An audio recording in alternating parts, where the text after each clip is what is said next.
I remember the beginning of us. It was all light and laughter, easy smiles and shared dreams. We built a world together brick by brick of promises and plans. I never imagined it could crumble. It was solid. It was my foundation, my everything. Or so I thought. We had a rhythm, a comfort, a predictable beauty, a quiet understanding that felt like home. But somewhere along the way, the music softened, the colors faded a little. I started to feel a distant hum of discontent, a quiet whisper that maybe something was missing, a spark, a thrill, a sense of being truly alive and seen. I didn't know what it was exactly or how to find it, or if I even should. I just felt it lingering in the background, like an uninvited guest at a feast meant only for two. It was not that he was bad or that our relationship was truly broken. It was more a slow erosion, a creeping complacency, a feeling that we had stopped tending to the garden of our love, letting weeds of routine and unspoken needs grow unchecked. We talked, but perhaps we didn't truly listen anymore. We were present, but perhaps not fully engaged. The passion that once burned so brightly had settled into a steady warmth. But I craved fire. I craved exhilaration. I craved newness, a dangerous longing. I now realized then he appeared. He was different, a whirlwind of fresh perspectives and untamed energy. He saw things in me I thought were long buried, or perhaps I never even knew existed. His gaze was intense, his words captivating, a stark contrast to the familiar, gentle cadence of my partner's voice. It started innocently enough, coffee meetings about work projects, shared interests, turning into longer conversations about life and dreams and fears. It was exhilarating, a forbidden thrill that sent a shiver down my spine every time his name appeared on my phone screen. I rationalized it, told myself it was harmless, a friendly connection. Nothing more than that, just someone to talk to, someone who made me feel interesting again. But deep down, a tiny, insidious voice was whispering another story, a dangerous melody. I found myself looking forward to his messages, to his presence, a little too much. The lines began to blur, the boundaries became transparent. I would lie awake at night, thoughts of him swirling in my head, battling with the image of my sleeping partner beside me. A war between loyalty and longing, between responsibility and reckless desire. One evening, after a particularly intense discussion about art and life, and everything in between, the air between us crackled with an undeniable electricity. We were alone in a quiet bar, the city lights blurring outside the window, the scent of rain on pavement in the air. His hand brushed mine accidentally on purpose, and a warmth spread through me, a feeling of being truly seen, truly desired, in a way I hadn't experienced for what felt like an eternity. My heart pounded a frantic drumbeat in my chest, a warning, a temptation, a plea to stop, and a desperate urge to continue. I knew what I was doing. I knew the path I was about to take was wrong, irrevocably wrong. Every fiber of my being screamed stop. But in that moment, the pull was too strong. The desire for that fleeting connection, that intense validation, was overwhelming. My willpower dissolved like sugar in hot tea, and I leaned in our lips. Met it was a kiss that tasted of regret and reckless abandon, a betrayal that echoed through my soul, even before it fully registered the world outside. That small bubble of our embrace seemed to disappear for a brief, terrifying second.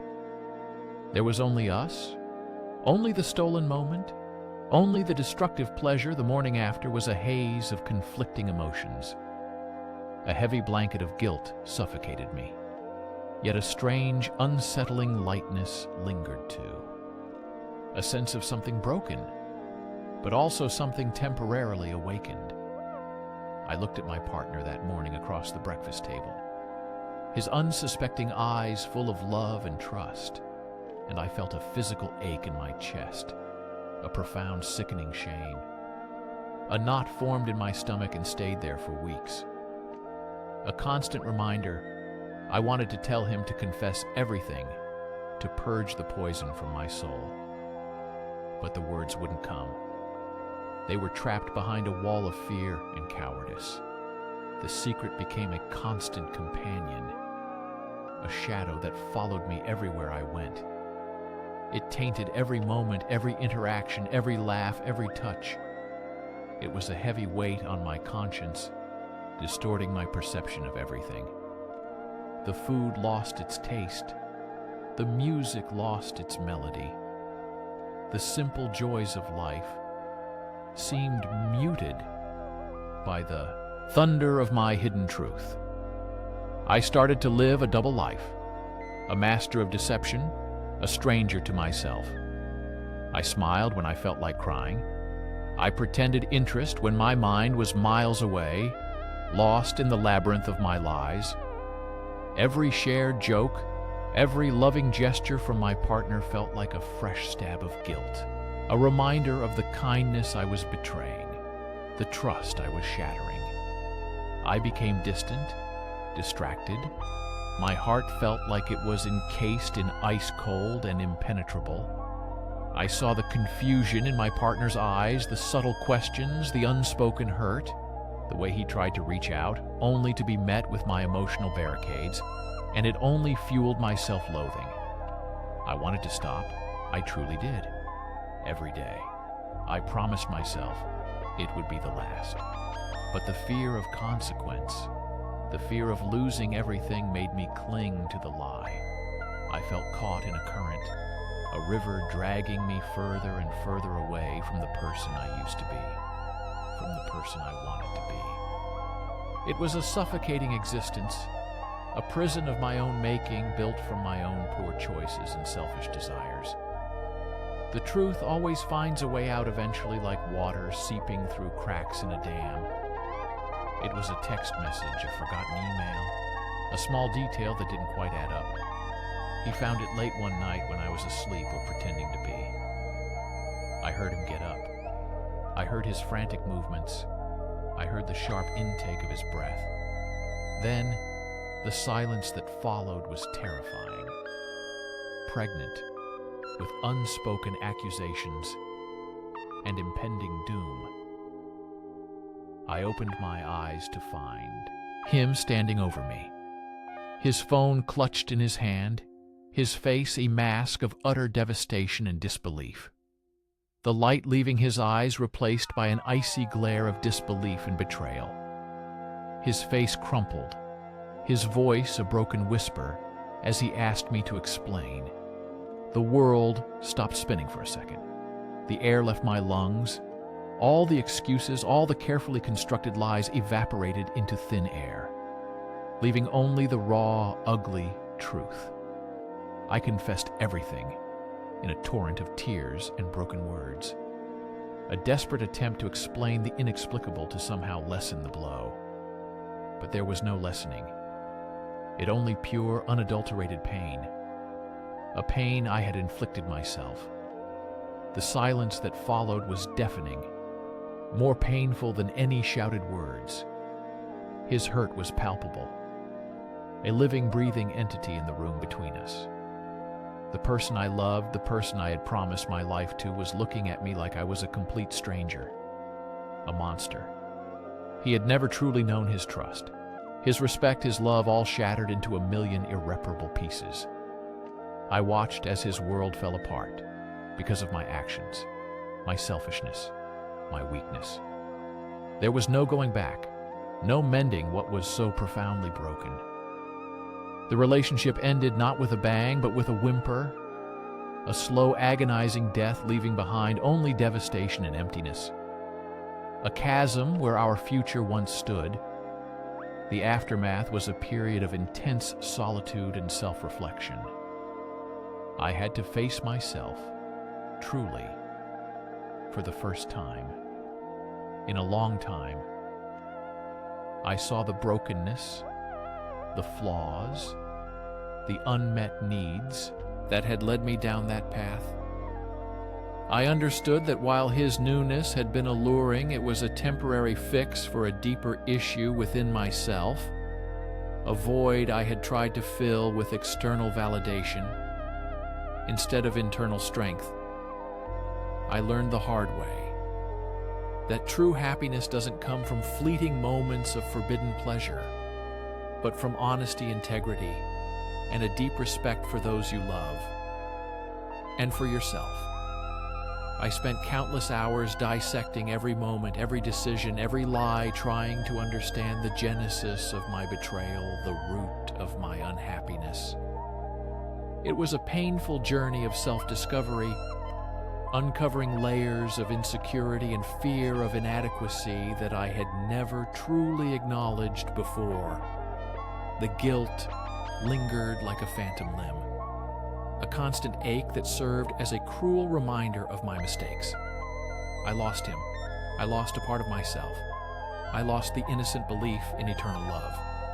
I had to rebuild my life, brick by painful brick.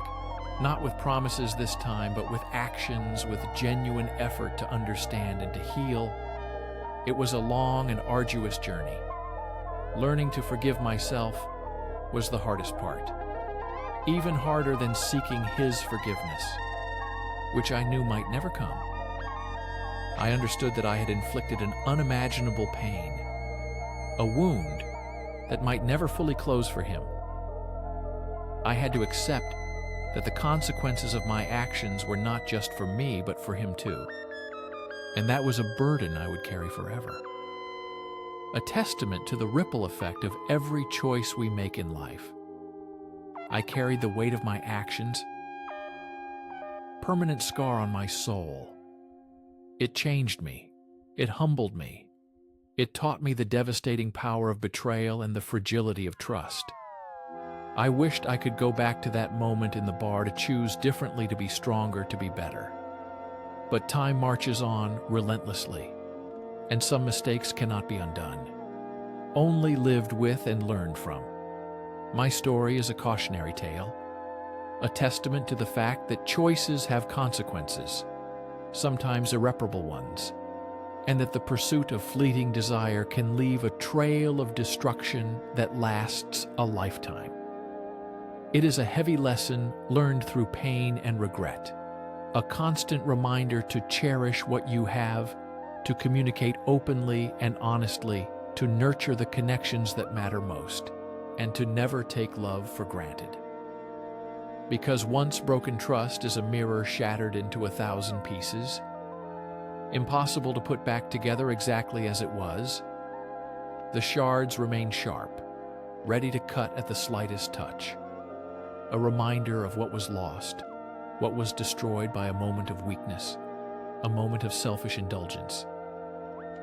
I am not proud of who I was then, but I strive every day to be better, to be worthy of future trust, to live a life of integrity, a testament to the lessons learned through my greatest failure.